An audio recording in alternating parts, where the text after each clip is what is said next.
Buonasera. Nós hoje vamos, de certa forma, repetir a matéria de ontem, mas de uma outra forma. Nós vamos seguir o PowerPoint famoso do professor Roger Garrison, do livro dele, Time and Money, a macroeconomia da estrutura de capital.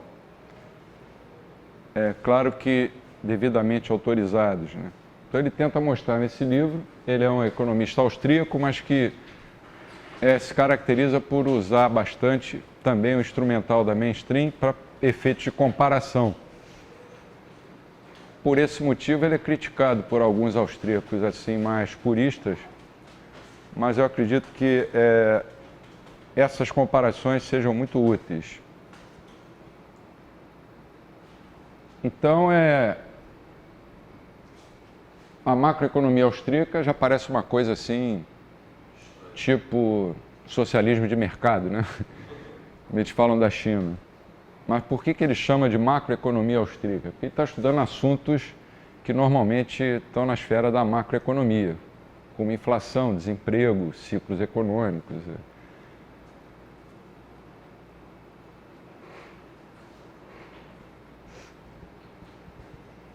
E esses são os elementos. Ele chama de macroeconomia baseada na estrutura de capital, exatamente para diferenciar da mainstream, que tem uma macroeconomia que, como a gente sabe, não considera variações no estoque de capital, a não ser nos modelos de crescimento de longo prazo, e que considera que o capital é homogêneo, enquanto os austríacos dizem que o capital é essencialmente heterogêneo. E os elementos são bastante conhecidos pelos estudantes de economia. O primeiro é a fronteira de possibilidades de produção, que reflete uma ideia de escassez, né? O mercado de crédito, que nós vimos ontem, a estrutura de produção, que nós vimos também bastante, e uma coisa nova que ele introduz, o mercado de trabalho especificado por cada estágio de produção. E as aplicações, ele mostra quando o crescimento é apoiado pela poupança, ele é um crescimento sustentado. E quando ele é ativado ou impulsionado pela criação de cédulas pintadas, como aquelas que eu rasguei ontem, sem lastro em poupança, aí esse crescimento vai ser insustentável.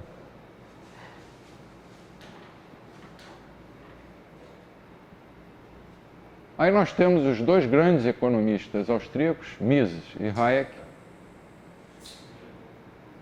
E a macroeconomia austríaca, ou baseada na estrutura de capital, na realidade é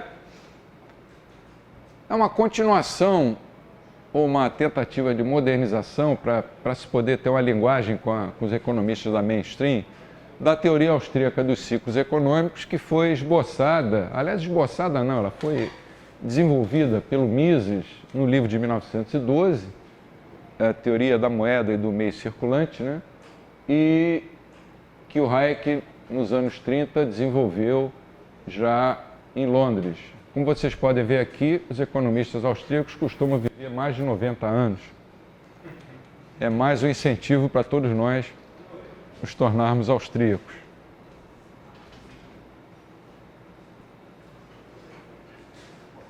Esse é Lord Keynes. Lord Keynes, que teorizou sempre em termos de grandes agregados. John Maynard Keynes argumentava, na teoria geral, né, que as economias de mercado atuam perversamente. Falava de espíritos animais e outras entidades assim, paranormais, que guiavam as decisões dos empresários. Especialmente os mecanismos de mercado que supostamente deveriam fazer a poupança e o investimento ficarem em equilíbrio. Considerando que o desemprego e a ociosidade dos recursos eram a norma, quer dizer, para o Keynes, a norma era o desemprego e a ociosidade dos outros recursos da economia. Keynes, então, defendia políticas contracíclicas, chamadas de sintonia fina, né? era a época em que o rádio estava se desenvolvendo muito e você tinha que sintonizar o rádio, fazer a sintonia fina para ele pegar bem na estação. Em última instância, por uma socialização abrangente do investimento. Palavras de Lord Keynes.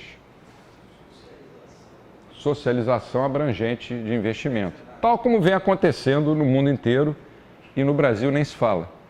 Nem se fala.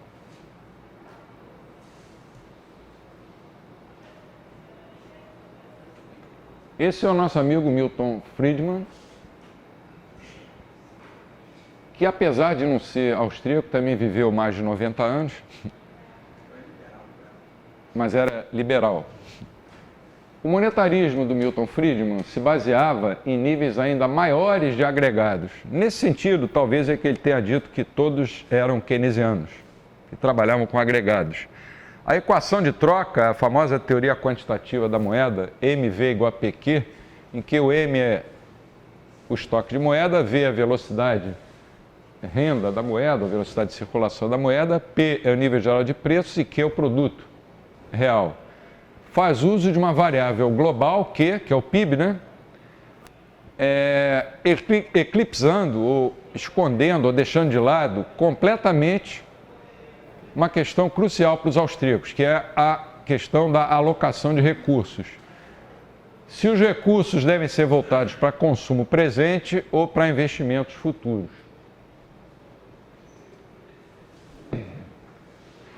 Considerando que os problemas não emergiam naturalmente do mercado, porque era um defensor rigorosíssimo do livre mercado, Friedman, você pode dizer que foi um campeão na defesa da liberdade econômica, apesar de usar métodos não austríacos.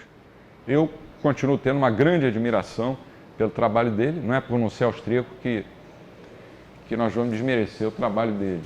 Fui aluno de muitos alunos dele, peguei muita coisa dele e até de colegas dele, como Alan Meltzer, com quem eu fiz 2 cursos de economia monetária. Então ele considerava que os problemas não eram dos mercados. Friedman se concentrou, ele e os colegas, vários economistas brilhantes, se concentraram na relação entre a oferta de moeda controlada pelo governo, aí já entra os austríacos, já começa a dizer, opa, e o nível geral de preços. Daí o nome monetarismo. Quer dizer, se concentravam na oferta de moeda, quer dizer, na quantidade de moeda que o governo, que o Banco Central mantinha em circulação, a relação entre essa oferta de moeda e o nível geral de preços. Como eu falei numa das aulas, o monetarismo se baseava em 2 proposições. A primeira é que a oferta de moeda era instável, não sei se vocês lembram disso, a oferta de moeda era instável, e a segunda é que a demanda de moeda era estável, no sentido de que podia ser prevista. Se ela podia ser prevista, os bancos centrais, prevendo o crescimento da demanda de moeda, o Friedman argumentava que a elasticidade de renda da demanda de moeda seria igual a 1, ou seja, um aumento no PIB de 2% ia provocar um aumento na demanda de moeda também de 2%. Então, nesse caso, se o governo aumentasse a oferta de moeda em alguma coisa perto de 2%, não haveria problemas de inflação nem de deflação. Então, a primeira proposição dos monetaristas é que a oferta de moeda é instável e a demanda estável. Logo, o diagnóstico dele para as recessões, para as depressões, para as flutuações econômicas, era que a instabilidade da oferta de moeda é que provocava esses problemas. E a solução que ele deu, o remédio, a terapia, foi que os bancos centrais deveriam estabelecer uma regra fixa de crescimento da oferta de moeda, de X% ao ano.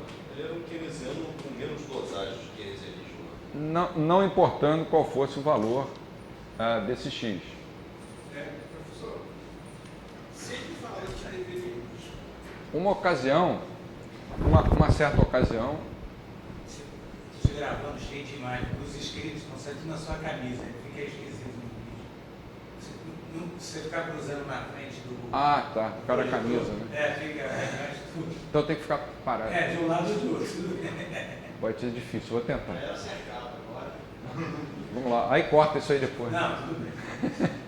Mas o microfone tá legal. Não, tá bem. Pode? Na verdade, o que eu entendi é que, na verdade, ele propunha que esse X deveria ser sempre a medida do PIB, não é isso? Era o Então, PIB. não deveria ser constante, deveria ser flutuante de acordo com que se fosse medido A regra era PIB. agora. Ele dizia que o Banco Central devia anunciar, vai crescer X%, e que esse X devia ser alguma coisa perto da soma do crescimento do PIB com o crescimento da população e da produtividade. E o Banco Central, então, estabeleceria essa relação e teria que ter a independência e a autonomia necessária para fazer isso. A macroeconomia baseada na estrutura de capital, que é austríaca, se distingue da keynesiana e da monetarista por causa da sua desagregação. Então parece um paradoxo você falar em macroeconomia desagregada. Mas em que sentido ele fala em desagregação? É na medida que você coloca no modelo a estrutura de capital da economia, você está desagregando. Isso vai tornar claro tanto o problema da alocação intertemporal de recursos, quanto o potencial para uma solução de mercado. Hayek mostrou, Mises já havia comentado isso, ele mostrou que uma coordenação das decisões entre poupança e investimento pode ser feita por uma taxa de juros gerida puramente pelo mercado, sem interferência dos bacentes.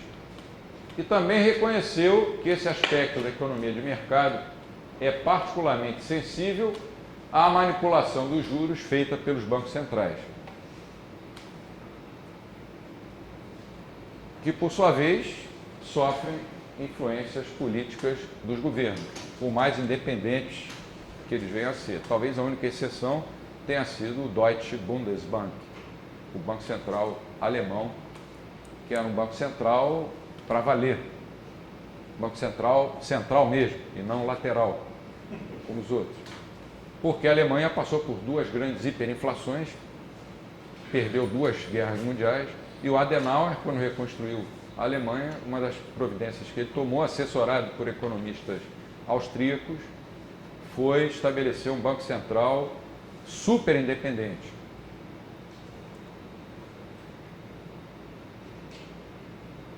Qual foi o economista austríaco mesmo que assessorou o Adenauer? Ludwig Erhard. Escreve Erhard. Um adendo metodológico, uma frase do Hayek. Antes de perguntarmos como as coisas podem dar errado, devemos primeiro explicar como elas alguma vez puderam dar certo.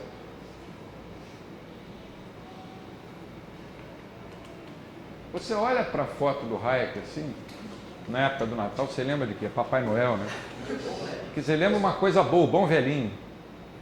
Você olha para o Mises, a mesma coisa. Agora você olha para uma foto do Keynes, é diferente. É diferente.